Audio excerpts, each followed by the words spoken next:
Assalamualaikum warahmatullahi wabarakatuh.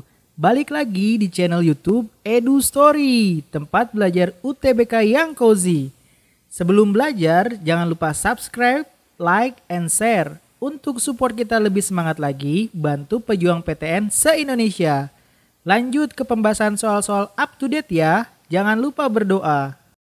Halo Edolik, nah jika kalian menemukan soal seperti ini, maka kalian perlu mengingat lagi materi tentang ASEAN.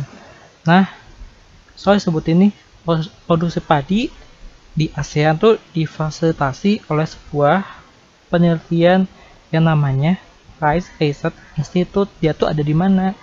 Nah, kita ke pengertian apa sih itu International Rice Research Institute itu. Nah, dia tuh IRRI, dia merupakan organisasi non-pemerintah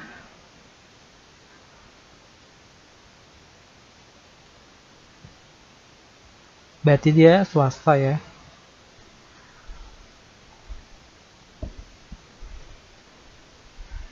yang berpusat di Banos.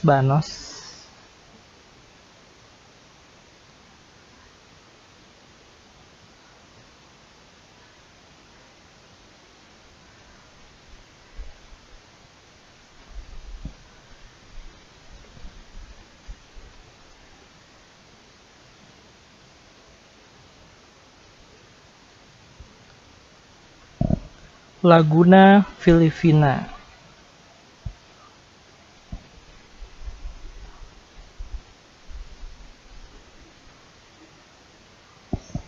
Nah, tujuan dari RRI ini ada 3 nih. Yang pertama, untuk meningkatkan kesejahteraan petani beras.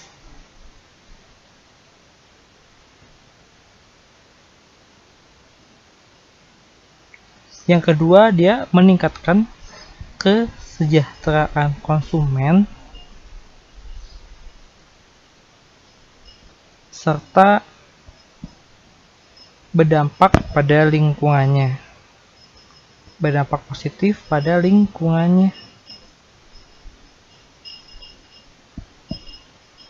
Nah, RRI sendiri dia didirikan tahun 1960 dan dia mulai kegiatan tahun 62.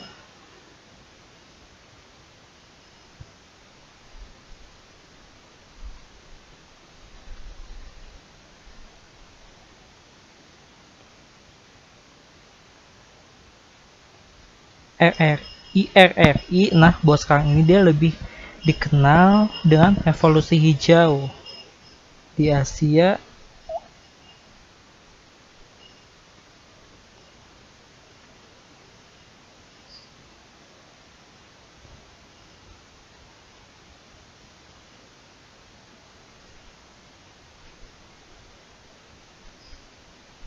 Tahun 1960 sampai 1970-an. Dia dikenal sebagai sebutannya revolusi hijau di Asia tahun 60 sampai 70-an. Oke, jawabannya yaitu Banos Laguna Filipina. Jawaban D ya. Sampai bertemu di pertanyaan selanjutnya. Halo Edolik, nah jika kalian menemukan soal seperti ini, maka kalian perlu mengingat lagi materi tentang desa. Nah, soal disebut ini pola pemukiman desa itu punya karakteristik pola yang masih mempertahankan kondisi biofisiknya. Nah, dia itu dipengaruhi oleh apa? Seperti yang kita tahu, desa, kampung itu suatu wilayah yang kondisi alam itu masih sangat lestari, masih banyak hijau-hijau, danau, empang, hutan di sana tuh masih alami dan jelas dingin itu kondisinya. Pokoknya hijau dan tentram gitu kita kalau ke desa itu ya. Beda dengan perkotaan. Nah, pola pemukiman desa yang seperti itu dipengaruhi oleh apa? Ya, dipengaruhi oleh keadaan alam sekitarnya. Banyak pohon, pegunungan, dan alam yang masih lestari. Oke, berarti jawabannya adalah D ya. Keadaan alamiah setempat yang membuat pola pemukiman desa mempunyai karakteristik pola yang masih mempertahankan kondisi biofisiknya. Nah, ditanyakan fisik, berarti kita cari jawaban yang mengandung fisik. Alam itu fisik ya. Tingkat perkembangan udah dari sosial, pengetahuan sosial, urbanisasi itu sosial, sosial ekonomi udah jelas sosial. Jawabannya adalah D. Sampai bertemu di pertanyaan selanjutnya. Halo Edolik, jika kalian menemukan soal seperti ini, kalian perlu mengingat lagi materi tentang potensi sumber daya alam. Nah, di soal sebut ini, sumur geotermal di Kamojang Garut dia punya kedalaman 1400 meter dari permukaan tanah. Sementara ketinggian tempat geotermal sekitar 1500 meter di atas permukaan laut. Hal ini memberikan implikasi pada apa? Misalnya fenomena itu dia punya implikasi terhadap apa? Ilmu apa atau terhadap kejadian apa? Terhadap peristiwa apa? Oke. Nah, geotermal itu sendiri kan dia artinya adalah energi panas bumi.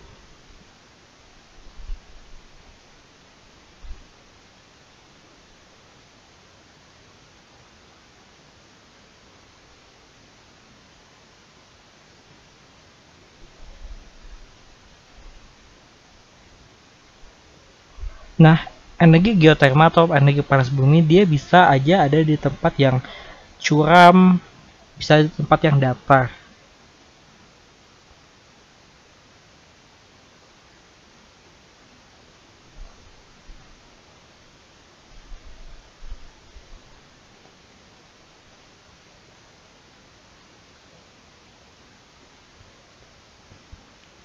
Ya, jadi di tempat curam atau datar tuh bisa aja terkandung energi geotermal.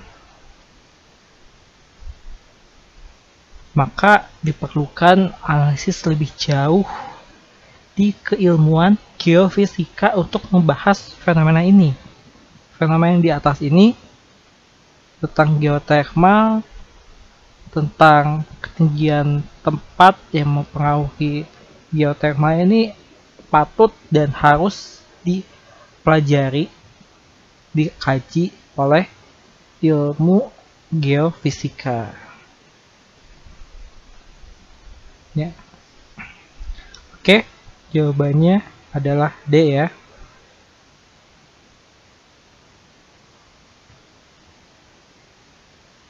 Sampai bertemu di pertanyaan selanjutnya.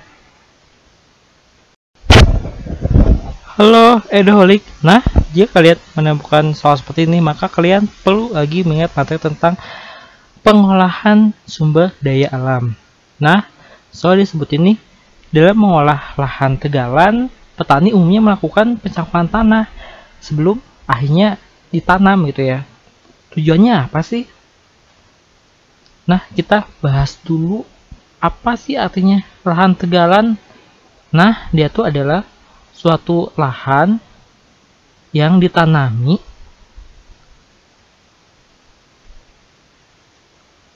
tanaman semusim atau tahunan.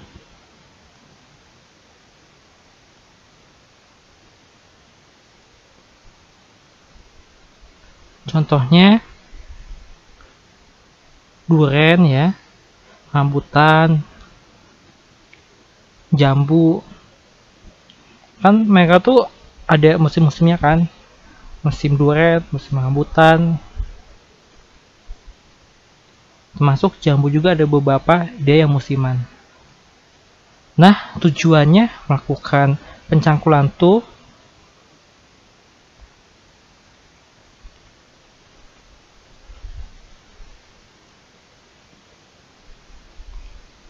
yang pertama adalah menggemburkan tanah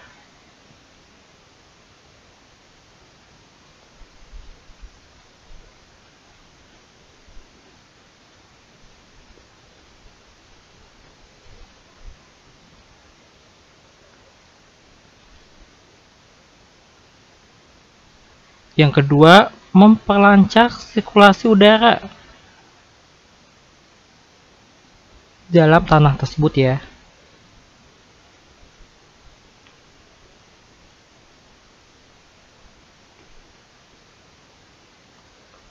Dan yang ketiga, menyeimbangkan unsur hara dengan pembalikan tanah.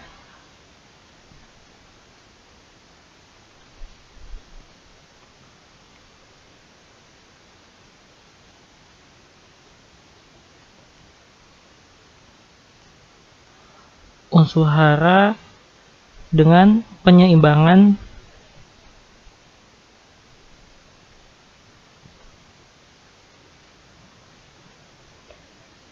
pembalikan tanah. Jadi kan kalau kan tanah kalau dicangkul tuh kan dia kayak diaduk-aduk gitu kan, cangkul terus diaduk, cangkul, aduk, cangkul, aduk gitu kan. Jadi kan tuh tanahnya kayak kebalik-balik gitu. Jadi kedua unsur hara di tanah bagian ini dan bagian yang lain juga dia bisa nyatu gitu kan, jadi seimbang aja gitu. Berarti kandungan unsur hara di semua tanah itu. Oke.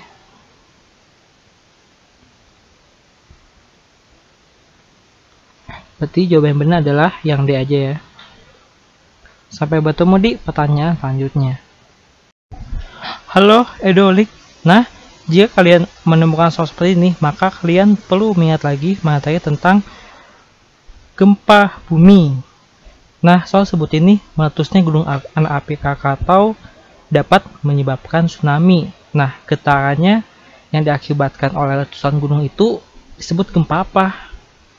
Nah, seperti yang kita tahu, Gunung Anak Krakatau merupakan salah satu gunung api paling aktif di Indonesia yang terletak di Selat Sunda, perbatasan Provinsi Lampung dan Banten. Terakhir dia meletus dan menyebabkan bencana itu di tahun 2018 ya, yang waktu itu lagi ada Seventeen manggung ya sekitar pantai Banten situ. Nah, kira-kira letusan gunungnya itu termasuk jenis gempa apa gitu? Oke, kita bahas ya. Ada tektonik. Apa itu gempa tektonik? Ya, dia gempa yang diakibatkan oleh pergeseran lempeng bumi.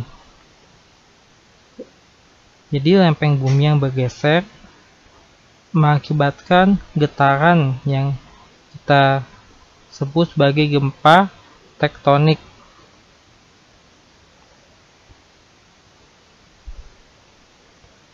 Terus ada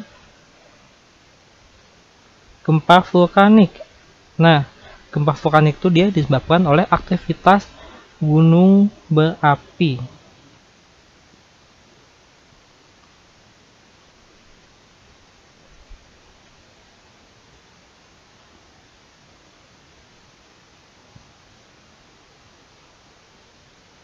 Kan magma yang dari dalam perut bumi terdorong ke luar lalu meletus, itu menyebabkan gempa. Terus gabungan tektonik vulkanik, nah ini lebih ke gabungan yang di atas ya, berarti gabungan antara pergeseran lempeng dan aktivitas gunung api. Terus ada tremor. Nah, tremor ini sebenarnya istilah di biologi yang artinya tidak terkontrolnya aktivitas tubuh manusia.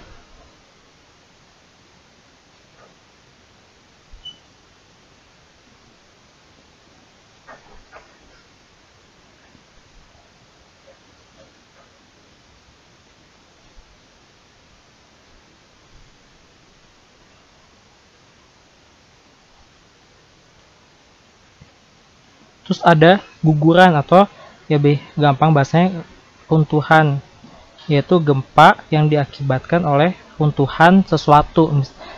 biasanya lazim terjadi di daerah pertambangan. Kan misalnya kita lagi menggali nih tambang, terus material di atasnya kadang nggak stabil lalu runtuh, itu menyebabkan getaran-getaran bumi yang disebut gempa guguran. Atau mungkin longsoran juga bisa menyebabkan suatu getaran hebat pada bumi yang ujung-ujungnya disebutnya juga ini gempa guguran atau runtuhan. Oke, berarti jawabannya adalah B ya, vulkanik. Kata kuncinya berarti tektonik itu disebabkan oleh lempeng bumi yang bergeser, vulkanik ya gunung aja. Oke, sampai bertemu di pertanyaan selanjutnya. Terima kasih sudah nonton full video ini. Tulis saran dan request soal yang kalian ingin bahas di kolom komentar. Salam Eduholik, salam pejuang PTN.